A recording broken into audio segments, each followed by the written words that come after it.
Hey guys, today is the first in a series of videos looking specifically at session planning. So let's go.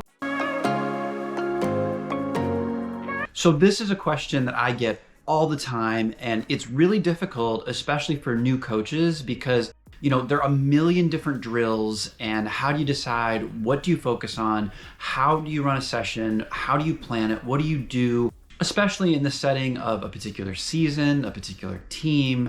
So I wanted to put something together that would help coaches at least establish a framework on how to run a session. Now, there's always context and level to all of this, and it really depends on where your team is in terms of specific types of training that you're going to do.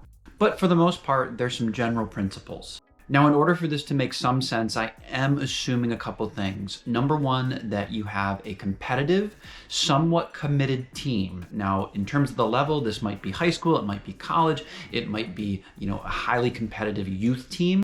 If it's a younger team, U10 or younger, really at that particular stage, they should be very, very skilled if you're going to follow this framework. Otherwise, we'll talk about in another video what I would recommend in a younger type age. In general, there are three main types of sessions. The first is in possession in your half of the field, or as I would say, a build out or building out of the back session. The second is in possession in your attacking half of the field, or what I would call an attacking or a creating chances session. And then the third is a defending session where you're either working on pressing or some form of a block. Somewhat similar to the actual Holy Trinity, the first two of these sessions, the build out and the attacking session, are really a little bit easier to understand. I see coaches use these a lot more, and you should focus on these two a lot more. The third one, the defending session, can sometimes be a little bit harder to understand, but in general, these are your three overall types of sessions. So within those three main general categories of sessions, there are, in my opinion, 5 components. And this is really the same no matter which one of those general sessions you're running. So the first is a warm-up activator. So depending on the age, this actually might be some light jogging and stretching and that form of muscle activation.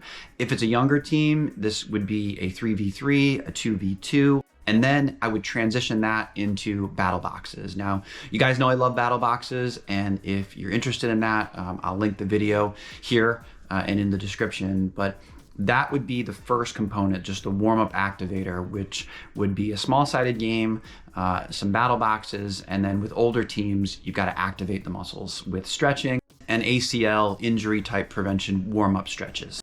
After the warm-up activator, I would get into a small side possession game. Now, this is typically for me a 4v1 rondo or a 4v2 rondo. Now, it really depends on your team and the level. So if it's a very high level team and it's like a U14, a U16, you could do 4v2 plus 1, you could do 5v3 plus 2. There's a lot of different small-sided possession rondo games that can be done. But, in terms of the big picture, that's the next transition after the warm-up activator is to get into a small-sided possession. I then typically take this into a larger possession exercise. Now, this could be what we call a team organizational drill. It could be a positional rondo. And, let's say you're working on building out of the back and you are a certain formation and you want to work on, connecting through your defensive center midfielder, for example, in a 4-3-3, you might do that. But really that's the third component, is a larger form possession-based drill. The fourth component is what I call directional work. So again, depending on the main theme that you're working with, this could be, let's say, a building out of the back session, and it might be a 9 versus 5, either to small-sided goals or potentially just dribbling it through the halfway line. It could be a build-out game with certain restrictions, but again, it's directional, potentially working on specific positions under the umbrella of the general session. Another part of the directional work in the fourth component here is pattern choreography. And you guys know I'm a big proponent of pattern choreography. So whether that be building out of the back pattern choreography, whether that be attacking patterns or even defensively, the pattern choreography that you would use to press, potentially pattern choreography if you're working on, let's say, a low block. You're playing a team that may be significantly better than you. You're working on a low block. What's the pattern choreography for when we win the ball back? What are we going to do? How are we going to counter? And the last component that I typically finish my sessions with, and in general, is something I call focused work. So now we're getting away slightly from the general theme, and you're either doing set pieces, potentially corners. You might be working on striking and finishing, maybe crossing and finishing. You take the last portion of it and really start to work on something that maybe you're focusing on for the game over the weekend, or something else that you just haven't had time to work on, maybe throw-ins. Now, one of the things that you will see missing from my typical session setup is scrimmaging. And I'm not going to get too into the weeds on this. Some of you guys know this, but I am not a fan of scrimmaging during team sessions. And the main reason is you're not able to get the repetitive situations you're looking for. So for example, if you're looking to build out of the back from the wide areas, for example, and you're just scrimmaging, it's very unlikely you're going to get that repetitive type situation to work on, 20 times, 25 times. Whereas if you're doing a specific build out session, you can manipulate it such that you can work on that specific piece. I know that's going to be controversial, so let me know what you guys think in the comments. Okay, so let's go through kind of what a specific training session would look like given sort of the three broad categories of sessions that I already mentioned, and then these 5 components. So what I have written down here is essentially a session that I did a couple weeks ago with my U12s.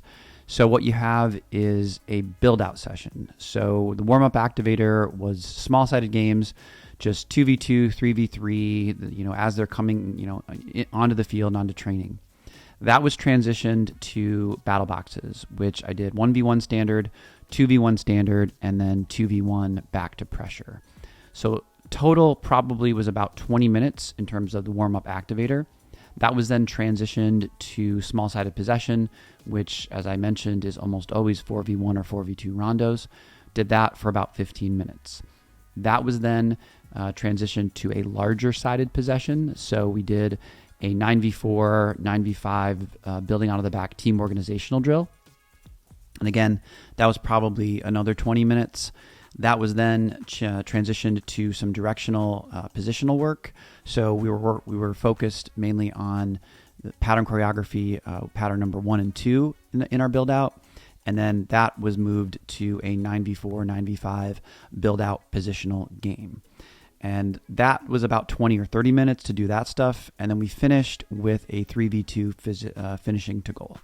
And if you guys aren't familiar with some of these terms, almost all of these exercises are videos on the channel.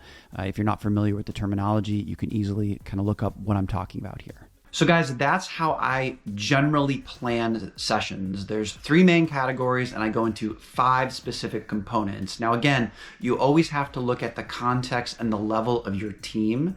And in the next couple of videos, I'm going to get a little bit more into the weeds in terms of planning on how I would do it in terms of numbers, in terms of field size, get into some specific ages and other situations. So if you have anything else that you want me to go over when it comes to session planning, let me know in the comments or just email me directly.